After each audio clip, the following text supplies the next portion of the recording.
This top 3 videos with disturbing backstories. I love these videos. Over 3 hours of useless Fallout New Vegas facts. Why does that have 10 million views? Okay, I'm being distracted. And why is that recommended? I don't know. I don't know. I have not played Fallout New Vegas in over a month. Actually, no, that's not true. Okay, it doesn't matter. Um, no, but I always like watching these because they're always like super creepy and like when you look at the photos and know the story, it's like, oh my God, it just like gives you the chills. You're like, oh my God. And so it's very interesting. Do you remember the short that people were bombarding you in? Yeah. Today, I'm going to share three I don't remember what it's called. Yeah, whatever. progressively more disturbing stories, and at the end of each of them, I will share the photo that is famously associated with that story. But before we get into those stories, if you're a fan of the strange, dark, and mysterious delivered in story format, then you've come to the What? right place because that's God, all that's we weird. do, and we upload once a week. So, if that's of interest to you, please offer to give the like button acupuncture, but then after You know what's put in crazy? all It the says includes promotion. needles in their Oh, well, back it and disappeared. I was gonna click on it to see what it was, but whatever. you stick That's the cool. moxa to the end of the needles Let's and skip all this. A crush on a cruise. Just after 6 p.m. on December 27th, 2015, a woman named Sarah Robinson was getting ready inside of her cabin on the 7th floor of a massive cruise ship. She and her boyfriend were going to dinner that night with Sarah's parents in one of the restaurants on board the ship. And in fact, this entire trip, this whole vacation... You know, I just want to say this. I want to start off by saying, what is there to do on a cruise? Like, it sounds fun at first. Like, oh, wow, I'm in the water. There's lots of, like, just I don't know. I can't think of what to do. Like, you get a nice view of the ocean. You might stop at some cool islands. But, like, at a certain point, it's like, what do you do? Because you're confined to a certain space for a week or more. That's gotta be really annoying. I don't know. was actually a big gift from Sarah's parents to Sarah and her boyfriend. And so far, the trip had been totally amazing. I mean, all four of them, Sarah, her boyfriend, and Sarah's parents, had got to go swimming and drink great drinks and have great food, and it was just like a total dream. But now they only had one night left, tonight, and they wanted to make the most of it. And their plan was to go to the big buffet that the ship offered and just totally indulge on the amazing food and just have some laughs, share stories, and then the next day they'd wake up in the Florida port that they left from, and the trip would be over. But for now, they had this one dinner left. And so, after Sarah and her boyfriend were all ready, they left their cabin and they met Sarah's parents out in the hallway, and then Sarah led the way towards the stairwell that would bring them up to the 10th floor where the restaurant was that they were going to. Once they reached the 10th floor, Sarah could see right in front of her the entrance to this restaurant.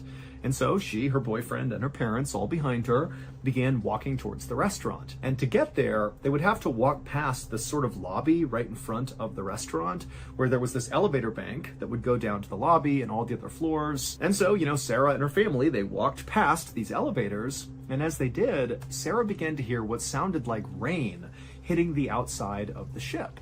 But that didn't make any sense because that whole day the weather had been beautiful and clear, and Sarah, when she heard this sound, she instinctively kind of looked around the corner out one of the windows, and she looked out into the night, and it was still clear and beautiful out. So this could not be rain.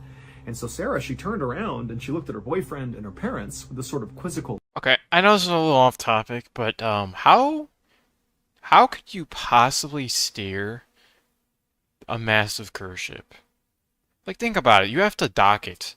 How the hell are you able to dock that and remotely be, like, accurate on where you dock it at? Like, it's like driving, like, the most massive truck in the world. Like, it just feels like there's no way you could be able to move all of that with just one steering wheel.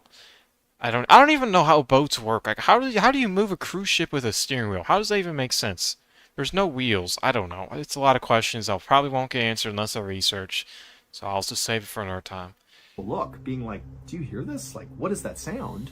And they clearly had heard it too, and were looking back at her like, I don't know. But before they could even start to discuss whatever this was, a woman who they didn't know, who was standing near these elevators as well, began to scream. It would turn out just a few minutes before this woman began to scream, the cruise ship's chief electrician, 66-year-old Jose Sandoval Opazo, had begun doing routine maintenance on the elevators that were located a few floors below the 10th floor, but still within that same elevator bank that could bring you up to the 10th floor where that restaurant was. And while Jose was performing this very routine and quick maintenance on the elevator, something strange happened. But to understand why this happened, you need to understand a little bit about Jose and the other electricians on board this cruise ship. So there was oftentimes a lot of very quick and easy maintenance that would need to get done on these elevators, which would involve going into the elevator shaft to do it. But again, these are very short bursts, in and out, very easy to do. All the electricians know how to do it. And the procedure was to actually fully shut down that elevator, like completely, and then go inside and do the maintenance, and then go through the process of starting the elevator all over again. But that was so disruptive to the flow of traffic on the ship each day, and it was just kind of a hassle. And so Jose and the other electricians had come up with this sort of workaround that didn't require them to shut down the elevator. I thought this was going where it was going. He's gonna get crushed by an elevator. Oh no. Because again, that was just a huge pain and they didn't want to do it. And so what they would do is they would wait until the elevator car within the shaft they needed to do maintenance on was at some other level, like on floor 2, and they would go into the elevator on like floor 8 and then quickly do the maintenance on the inside of the shaft or whatever it is they had to do. No. Or sometimes they would actually have to God. do repairs on the elevator car itself, in which case they would just kind of go in real quick, do the repairs, get out again. But all of it was predicated on just kind of knowing where the elevator car was in the shaft. No, and being really quick, no, in and out. no. Oh my god, this makes me annoyed.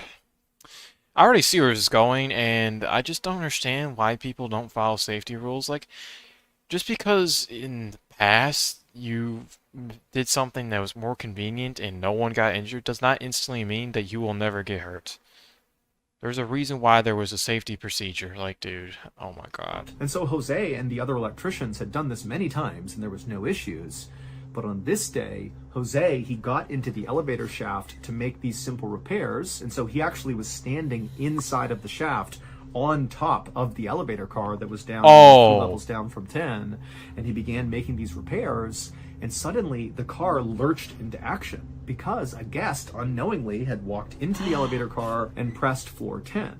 And so Jose is on this elevator car that starts moving, and before he can even figure out what's going on, the little opening that he used, the kind of service entrance into the shaft, had been covered up by the elevator car. And so his exit was now gone, and he was now relatively slowly moving up the shaft. Now, Jose would have no idea when this car was going to stop, but if it went to the top, he'd get crushed, and he knew it.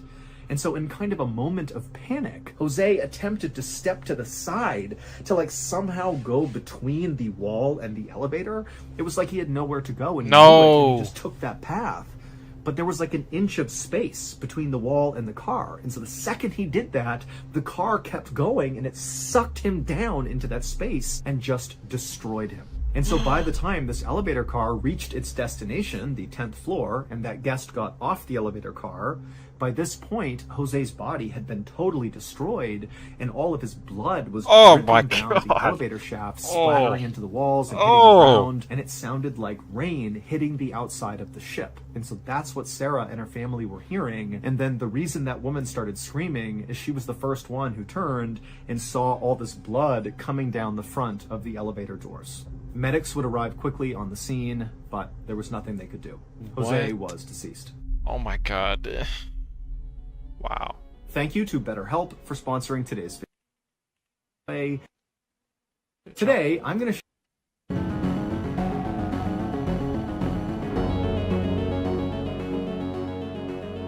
Wait, what? Did it just... Wait, no. No, no, no, no, no. Okay, I didn't realize.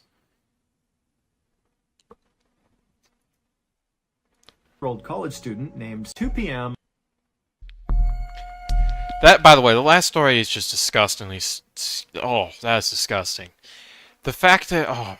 Oh my god, the last story, the idea that there's blood just splashing down and sound like rain is just not something I want to hear ever again.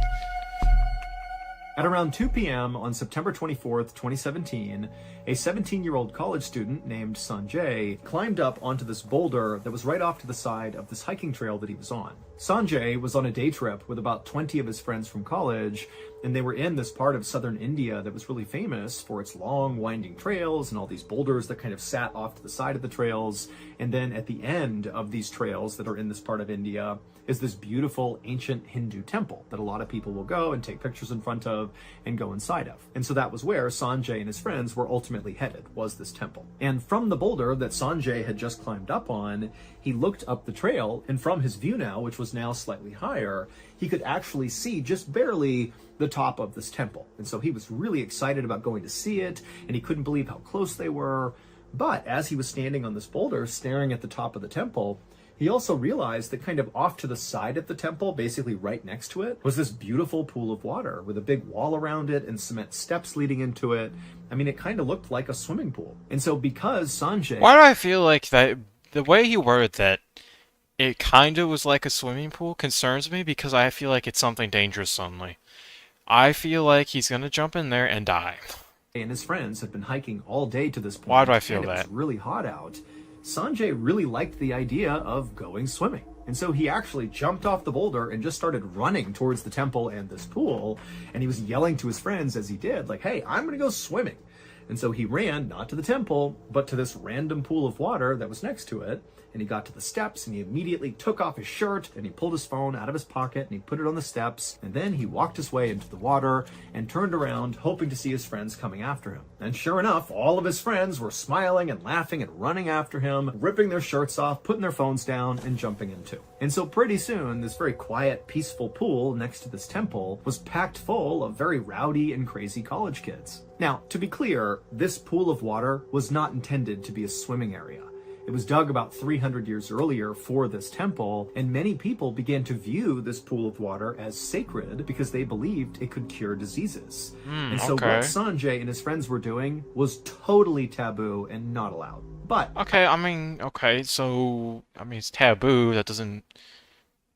But what? Okay, I don't know. I can promise you, Sanjay and his friends did not care. They were having a great time. And in fact, Sanjay was having such a great time that when he turned around and looked back up the steps they'd all charged in on, he saw one of his friends, whose name was Vishwas, was standing up out of the water reading what looked like a plaque about this pool of water. And Sanjay hated the idea of one of their buddies not getting to experience this fun.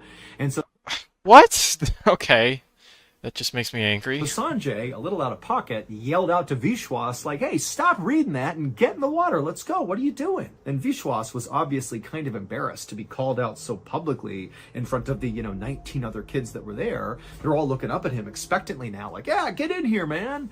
And Vishwas, he's like, okay, fine. What does the sign say? I guarantee the sign's going to say, there is organisms that are very contagious and can somehow enter your butthole and infect you. I don't know. His phone down as well, and he got in the water with all of them. And very shortly after he did that, Sanjay kind of forgot about him and decided, hey, this would be a great time to take a photo of everybody here, memorialize this amazing trip. And so Sanjay, he waded over to the steps, he grabbed his phone, he came back towards the group, and, he's looking at this big rowdy crowd of his friends who were totally not paying attention to him. And he's saying, hey guys, come over here. I want to take your photo, gather up. I'll take a photo of all of us. And so it took a couple of minutes, but eventually, all these kids got in frame, and Sanjay, he held the phone out, made sure everybody was there, and they all smiled, and he took a picture. And then after he took the picture, Sanjay put his phone back on the steps and returned to just splashing and goofing around with his friends. About an hour later, Sanjay and his friends had left the pool and were now in the temple and were just walking around exploring. But eventually, Sanjay just got tired of looking inside the temple. It was not very interesting to him. Okay. And so he eventually just went outside again and sat down on this low wall that was right outside the temple. And because he knew his friends would not be done for at least, 15 or 20 minutes or so, he just pulled out his phone and began kind of scrolling through social media and, doing what we all do on our phones. But eventually, Sanjay opened up his photo album to look at all the photos he had taken during the hike in, and then also that picture in the pool, and then also some pictures he took inside of the temple. And so he pulls up his pictures and just kind of starts scrolling through them, and he eventually reaches the photo that he took, selfie. Why do I feel like it's gonna be a story of some creepy man in the background that was not part of the group Oh, I'm not ready for that. style in the pool with all of his friends together. And so he opens that picture up and he looks at it and he smiles because Okay. it definitely was the best picture he took. You know, he got all his buddies in frame. Everybody seemed so happy. But as Sanjay was looking at this photo, he realized there was something odd about it. There was just something in this photo that just seemed like it shouldn't be. And as he looked more closely at it, the smile on his face faded, Wait, and he what? began to panic just a little bit. He didn't know if what he was looking at was real or not, but he What did knew he see? he had to go find out. And so Sanjay put his phone away. Come, let me look at this photo again.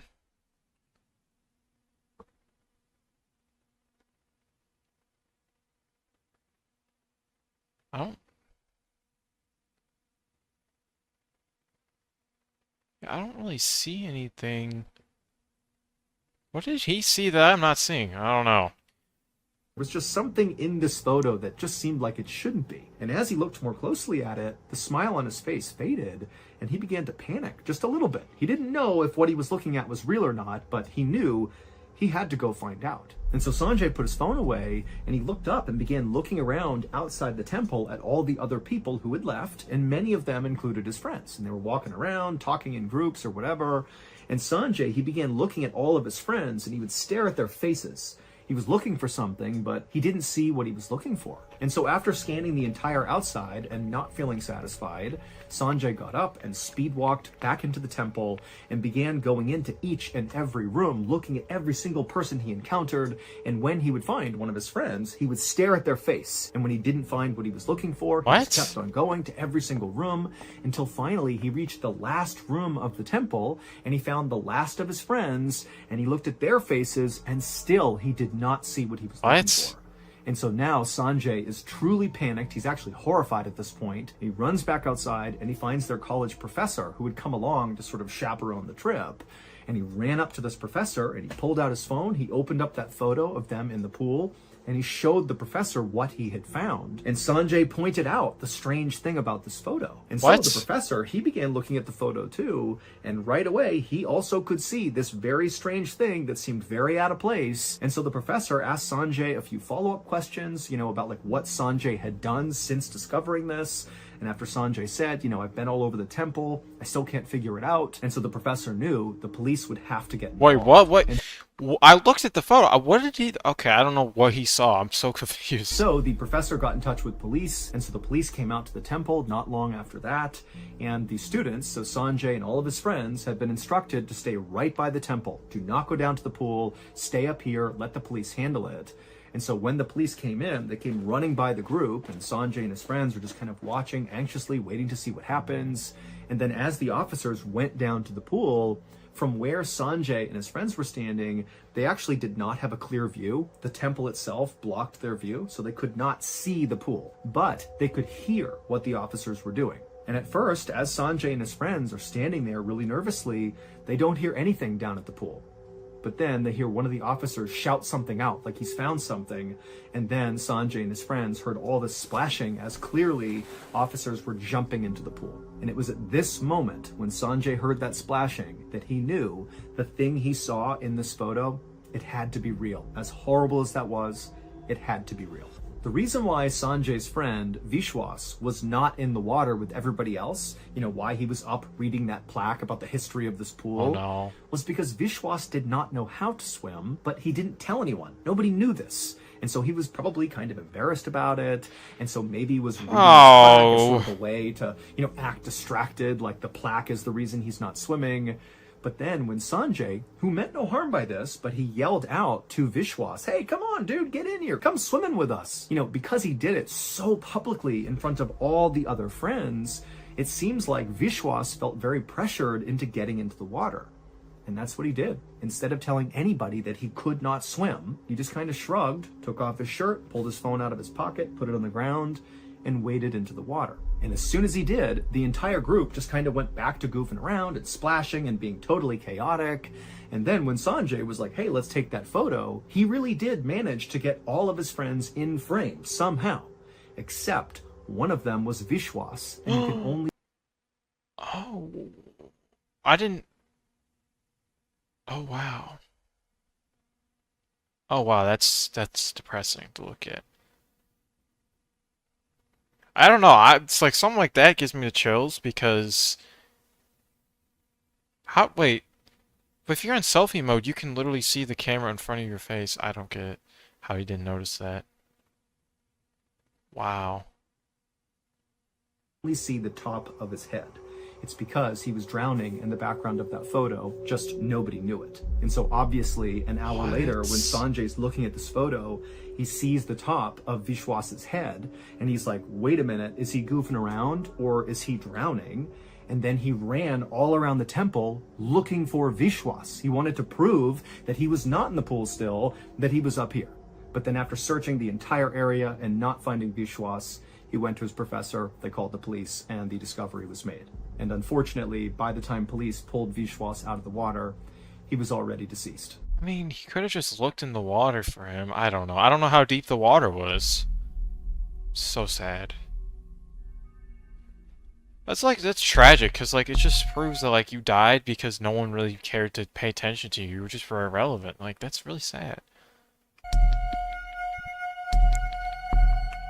Late on the morning of June 27th, 1957, a 25-year-old Austrian mountain climber named Kurt Diemberger plunged his ice axe into the deep snow ahead of him and then used the axe to pull himself up and over a big ice clump. Kurt was totally physically and mentally exhausted by this point and only wanted to stop for like 2 seconds just to catch his breath. But he knew that was just not an option. Kurt and his climbing partner, a 32-year-old man named Herman Buell, Oh, these photos were are climbing actually one of the great. tallest mountains in the world, called Chogalisa, which is located in northern Pakistan. And they were doing this climb all alone. It was just those two, and they had virtually no safety equipment. Now, for reference, this was not normal. Anybody who climbed Chogalisa did so with Sherpas and guides and oxygen masks. I mean, this was a dangerous climb, Wow. and so serious measures had to be taken to ensure it was safe. But Kurt and Herman felt like, that takes all the fun out of mountain climbing. There has to be, like real... Okay, so the common theme of what this is going to be in this video so far is people don't follow the safety precautions because it's too inconvenient. Why is there safety precautions? Because it's for safety. Like, oh my god. I guarantee these people are going to die. To be worth doing. And also, critically, Kurt and Herman were well aware of the fact that if they successfully climbed Chogalisa with no safety equipment, so what they were planning to do, that would be a new world record. Because nobody had ever done that before on this mountain. Oh my god. Oh my god, you're stupid. Yes, is it cool to start a world record? Of course. But, like, dude, you have to realize that, there's a reason why no one did it before. Like, oh my And so god. that felt like a really cool reason to go for this. And when they began their journey a few days earlier, when they began the climb, it had still felt like a great idea because the weather forecast was perfect for the rest of the time they expected to be on the mountain. However, earlier that morning, Kurt had turned around to talk to Herman, and he noticed off to the south was a kind of ominous dark cloud making its way toward them. Now, obviously, when you're on the ground and you look up and you see a dark cloud, you think, okay, it might storm, or it's actively storming. Maybe it's rain, maybe it's snow, but, it's probably not a big deal unless it's like a tsunami or a hurricane or something, but dark clouds are just not really a big deal. Mm-hmm. But when you are 4 miles up one of the most treacherous mountains in the world, you got no other people with you, you got no safety equipment, and you see a dark cloud coming your way, yeah, that's terrifying. Because storms have been killing mountain climbers basically for as long as mountain climbing has been a thing. Wait, really? So I did not know when Kurt this. and Herman saw this cloud, even though the weather forecast had been good, they knew that there was a real chance a storm was going to hit them before they reached the summit. And so they had to make a choice. Abort the mission now, go back to camp, and potentially give up on this climb altogether, thereby not getting the world record. Or they could risk it and just try to speed their way up to the summit before the storm arrived. And because Kurt and Herman were actually within about 1,000 feet to the summit when Kurt noticed this dark cloud, they decided, you know what, let's just risk it. We can get up there to the summit, get this thing done before this cloud ever gets to us. And so that was the decision they made. And it was also why Kurt and Herman knew there was no way they could slow down even for a second, because basically this was a sprint to the top. And if they slowed down, they might die. And Oh, so, wow. panting and exhausted with the wind whipping up like mad, Kurt and Herman just kept moving up that mountain as fast as they possibly could. But when they got about maybe 500 feet away from the summit, so they're really close at this point, something changed. As Kurt was about to bring his axe back down into the snow to, pull himself up one more step, he suddenly realized he couldn't see the mountain in front of him. Like there was What? nothing. It was just pure white all around him. He couldn't even see the sky. It was like he was just in this void all of a sudden. And the reason for this is because that dark cloud had caught up to them. They were literally inside of the cloud. That's what I cannot imagine being inside a cloud. That is next level of, like, that is something called experiencing nature firsthand. Oh my god. So they're basically inside the snow that's being made. That's crazy. That's actually, oh my god, that's like, oh my god. I can't even imagine. That's so cool. Well, it's also scary, obviously, but why they couldn't see anything. And so from behind Kurt, even though he can't see anything, he could hear Herman desperately screaming up to him, "Hey, we've got to turn around right now!" And Kurt obviously knew, yeah, it's too late. We are not going to make the summit. We got to go. Kurt knew Herman was right. I mean, this is an absolute crisis. If the storm that's basically brewing all around them didn't kill them, certainly the result of the storm would. I mean, all the snow that's going to land is going to fill in their tracks, and it would be nearly impossible to find your oh way my god, what was it titled? Let me look. Tracks in the snow. Yep, they're gonna be lost down again. in the And mountains. so this was like, we Oh, totally no. miscalculated, turn around and get out of here as fast as possible. And so that's what Kurt and Herman began to do. As fast as they could, they began going down the mountain, following along their tracks they had left on the way up. And pretty quickly, Kurt and Herman began making serious progress. And so Kurt was starting to feel optimistic that, maybe they had managed to escape this just in time. But right at that moment, the ground underneath Kurt began to vibrate. Then Kurt looked down, It's an and even though avalanche. his visibility was basically nothing, he could tell from his legs that the ground was basically shifting underneath him. And then suddenly Kurt felt this feeling that you get when you're on like a carnival ride and you're dropped, that feeling in your stomach that you're falling. He got that because the ground underneath him just gave way. What? It was an avalanche. And so in absolute desperation, Kurt, who knows he's about to be sucked into an avalanche, he just jumped like as far away from the mountain as he possibly could, kind of I don't know if that's a smart idea, to be honest. If you jumped as... Oh, dude, why? It's all snow. No, because, like, if you look at this picture, there's still rock under snow. at an I don't angle know. to the right, like he was leaping up and out of the avalanche and over to the right. No way that works. But you got to remember, he's on this really steep slope. This is not like jumping on flat ground where you jump up and just return to where you jumped from. He's on a slope. Oh my So when God. he jumped out and to the right, it was like he was jumping off a building. He fell something Oh my like 30 God. or so feet before he hit the Jeez. ground again. But when Kurt hit the ground, he kind of expected to be gobbled up by the snow and keep being sucked down the mountain, but he wasn't. He hit the ground and didn't move.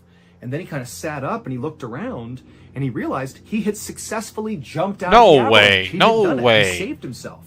And so he began looking around. The visibility is still terrible, but it's a little bit better because now the avalanche has basically gone down the mountain. The storm is kind of passing, and so the visibility is decent. And, Kurt, he's looking around, screaming out for Herman. He doesn't see him. And then it's like suddenly the visibility just opened up, and Kurt was able to look to his left where the avalanche had gone.